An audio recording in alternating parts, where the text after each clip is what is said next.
आप सभी को राधे राधे, जय श्री कृष्णा। मैं सूर्यकांत द्विवेदी कैवल्य एस्ट्रो वर्ल्ड की तरफ से आप सभी लोगों का एक बार पुनः से स्वागत करता हूं, एक बार पुनः से हार्दिक अभिनंदन करता हूं।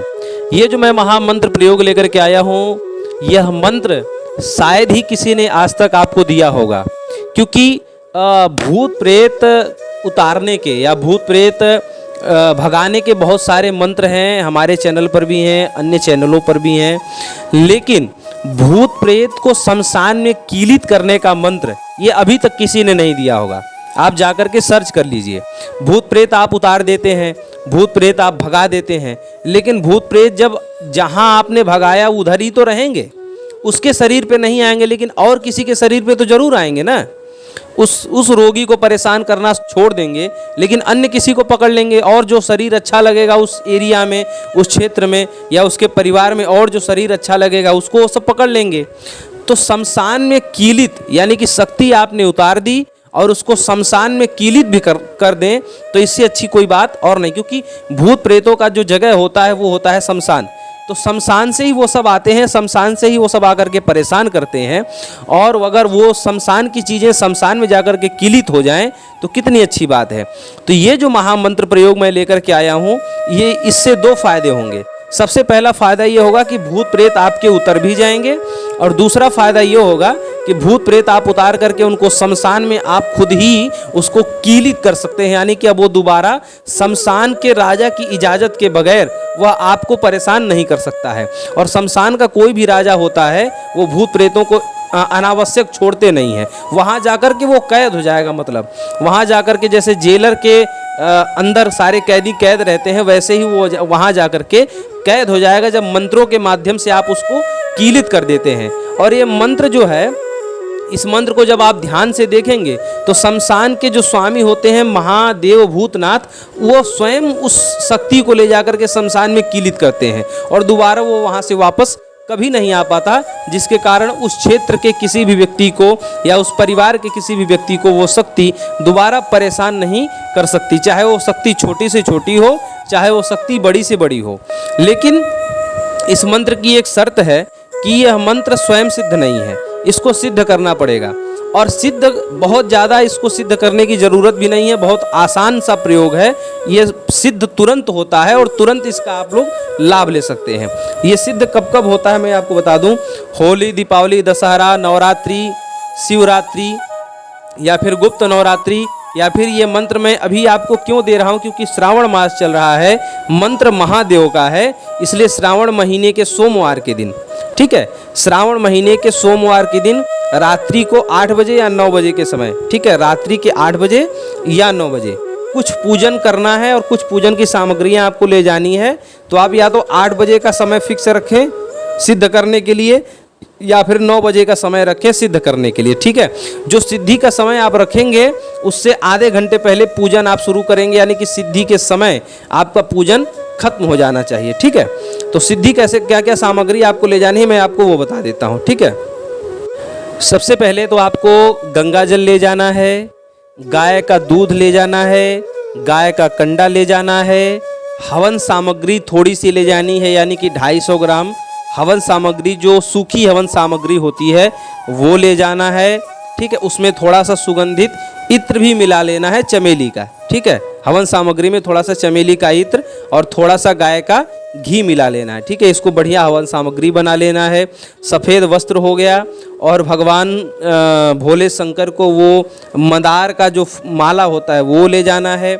माँ गौरी की भी इसमें पूजा करनी ज़रूरी है, इसलिए माँ गौरी के लिए भी लाल वस्त्र और लाल माला और लाल सिंदूर, अक्षत जो होगा उसको आप लाल रंग से, यानी कि जो रोली होता है उससे आप रंग लेंगे।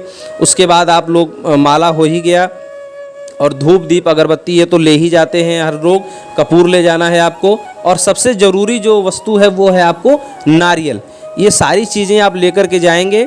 सबसे पहले आप भगवान भोले शंकर के मंदिर जाएंगे। अगर 8 बजे आपको सिद्धि शुरू करनी है तो 7:30 बजे जाएंगे। अगर 9 बजे रात को सिद्धि शुरू करनी है तो 8:30 बजे जाएंगे। दिन होगा सोमवार श्रावण का, ठीक है। बहुत आसान है, कोई बहुत कठिन नहीं है। 21 बार मात्र इस मंत्र को जपना है, मंत्र सिद्ध हो जाएगा, ठीक है। क्योंकि श्रावण चल रहा है, बहुत जल्दी सिद्ध हो जाएगा। तो आपको क्या करना है, मंदिर आप गए, सबसे पहले भगवान भोले शंकर को आपने गंगा जल चढ़ाया, ठीक है। माँ गौरा जी को भी चढ़ाया, दूध चढ़ाया, जो गाय का आप ले आए माँ गौरा जी को भी चढ़ाया। फिर शुद्ध जल से स्नान कराए, माँ गौरा को भी स्नान कराए। भगवान भोले बाबा को 1.25 मीटर जो सफ़ेद वस्त्र लेकर के आए वो आपने चढ़ाया। माँ गौरा को लाल वस्त्र यानी कि चुनरी वगैरह आपने चढ़ा दी।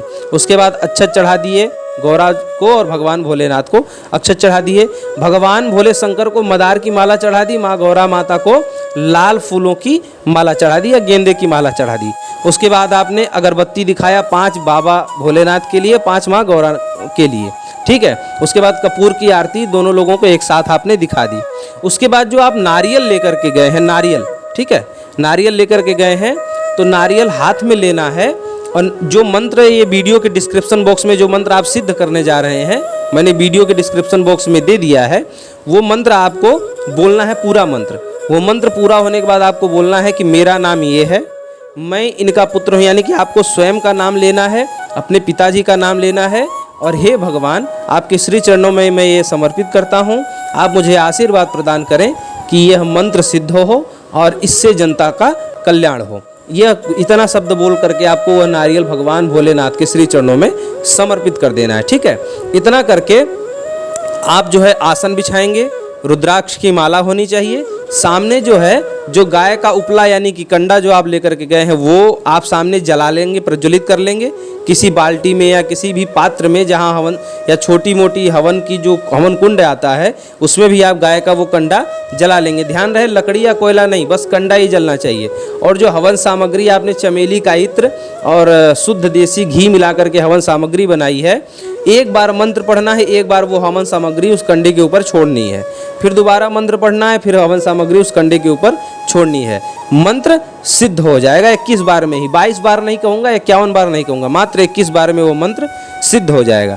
उसके बाद प्रयोग कैसे करना है, जैसे कि किसी के ऊपर भूत प्रेत जिन जिन्नात चुड़ैल खबीर डागनी सागनी पिशाचनी जो भी लगा हो, पिशाच लगा हो, काला जादू लगा हो, टोना टोटका लगा हो, कुछ भी लगा हो, तो आप क्या करना है, बड़ी चमत्कार की बात यह है कि इस मंत्र को प्रयोग करते समय ना तो 21 बार पढ़ना है, ना तो 11 बार पढ़ना है, ना तो 51 बार पढ़ना है, केवल एक बार मंत्र पढ़ना है। इतना शक्तिशाली मंत्र आपने सुना नहीं होगा, केवल एक बार। हाथ में 3 नींबू लेंगे, जिसके ऊपर भूत प्रेत या कोई बुरी शक्ति है या काला जादू है, कुछ भी है, हाथ में 3 नींबू लेंगे, यही नींबू 3 नींबू लेंगे, एक बार मंत्र पूरा पढ़ेंगे, जो मंत्र आपने सिद्ध किया, एक बार मंत्र पढ़ेंगे, फूंक मारेंगे, ठीक है।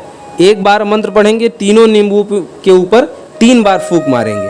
फिर से सुन लीजिए, मंत्र एक ही बार पढ़ना है, फूंक 3 बार मारनी है तीनों नींबुओं के ऊपर, ठीक है, बस हो गया आपका। उसके बाद पहला उसमें उन तीनों में से कोई भी एक नींबू उठाएंगे, ठीक है, कोई भी एक नींबू उठाएंगे और 16 बार उतारा करेंगे, ठीक है। उन तीनों नींबुओं में से कोई भी एक नींबू उठाएंगे और उस रोगी के शरीर का 16 बार उतारा करेंगे। उतारा कैसे करना है ये मैंने शंका समाधान वाली वीडियो में आपको दिखा दिया। शंका समाधान वाली वीडियो आप लोग जा करके देख लीजिएगा। और इस वीडियो के अंतिम में भी मैं शंका समाधान का एक टाइटल डाल दूंगा, आप लोगों को वीडियो के अंतिम में भी मिल जाएगा। तो एक मंत्र जो नींबू सिद्ध हुआ है तीनों, उसमें से एक नींबू आप उठाएंगे, 16 बार उतारा करेंगे और उसको आप किसी काली पोटली में उसको भर करके रखेंगे। ये काली पोटली भी आप जब रोगी का उतारा करने जाएंगे तो काली सी पोटली बना करके रखिएगा। ये हो गया शमशान का नींबू, ठीक है। उसके बाद दोबारा आप नींबू उठाएंगे और मात्र 7 बार उस रोगी का उतारा करेंगे उसी नींबू में से। जो नींबू आपको लगे उसको आप उठा लीजिए, 7 बार उतारा करिए। इसको आपको जो है ये उतारा जो है आपको नदी में बहाना है या तालाब में बहाना है। तीसरा जो आप उतारा करेंगे 7 बार ही तीसरे नींबू से भी उतारा करना है, इसको आपको चौराहे पे फेंकना है। लेकिन ध्यान रहे, ये जो तंत्र काट आप कर रहे हैं इस मंत्र से, यह तंत्र काट पूर्ण रूप से एकांत होना चाहिए। और जो आपने सबसे पहला जो 16 बार का उतारा किया है शमशान कीलन वाला, जिसको आपने काली पोटली में जो नींबू भर के रखा है, यह नींबू यह जब आप शमशान में कीलित करने जाएंगे उस शक्ति को, तो आपके साथ कोई और नहीं होना चाहिए। आप अकेले जाएं और बिना किसी से बात किए, बिना किसी से कुछ बोले, आप मोटरसाइकिल से भी जा सकते हैं, आप गाड़ी मारुति से या 4 व्हीलर से भी जा सकते हैं, कोई दिक्कत नहीं है। लेकिन आपके साथ कोई और नहीं होना चाहिए और आपको किसी से बात नहीं करना है। आपने उतारा किया, आप जाइए, आप उसको शमशान में कीलित करके आइए। और जो वो चौराहे पे फेंकना है या जो जल में फेंकना है उसको आप बाद में भी फेंक सकते हैं, लेकिन शमशान वाला जो कीलन है वो सबसे पहले आप करके आइए। शमशान आप जाएंगे, वहाँ पर आप जो काली पोटली है उसको आप शमशान में गड्ढा खोदेंगे और उसके बाद उसको वहीं पर गाड़ देंगे। उसके बाद महादेव उसको कीलित कर देंगे। उसके बाद वो शक्ति दोबारा कभी भी उस व्यक्ति को, उस परिवार को, उस पूरे मोहल्ले को या उस क्षेत्र को कभी भी पीड़ित नहीं कर पाएगी, क्योंकि वो शमशान में कीलित हो चुकी है। उसके बाद वो जो जल में विसर्जित करना है उसको भी आप बिना किसी से बोले, बिना किसी से बताए कर सकते हैं। और वो जो चौरस्ते पे फेंकना है उसको भी बिना किसी से बोले, बिना किसी से बताए कर सकते हैं। लेकिन सबसे पहले जो कीलन आप करेंगे वो शमशान का ही कीलन करेंगे। चौरस्ता वाला कीलन बाद में होगा और जल वाला कीलन बाद में होगा। या फिर रास्ते में आप ये सोचे कि रास्ते में जाते समय हम जल में फेंक देंगे या रास्ते में जाते समय चौरस्ता पड़ेगा वहाँ पर वो कर देंगे, नहीं। जब आप निकल गए वहाँ से, तंत्र काट करके आप निकले, तो सबसे पहले आप शमशान में कीलन करेंगे। वहाँ से आने के बाद वो जो 2 नींबू बचे होंगे वो 2 नींबुओं को आप जो है जहाँ जहाँ विधान है वहाँ वहाँ आप करेंगे। रोगी को ये उतारा करने के बाद रोगी को आपको ताबीज पहना करके छोड़ देना है, जो कि मैंने हर बार बता रखा है कि उतारा करने से पहले, तंत्र काट करने से पहले ताबीज पहले ही बना देना चाहिए। तो ये जब आप उतारा करेंगे, उतारा करते ही रोगी को ताबीज पहना करके उसको घर जाने के लिए छोड़ देंगे। और ये जो क्रियाएं हैं ये आप स्वयं करेंगे, आप अपनी व्यवस्था स्वयं करके रखें। और शमशान कीलन करने जा रहे हैं तो शरीर का प्रचंड सुरक्षा कवच आप लगा करके ही रखें।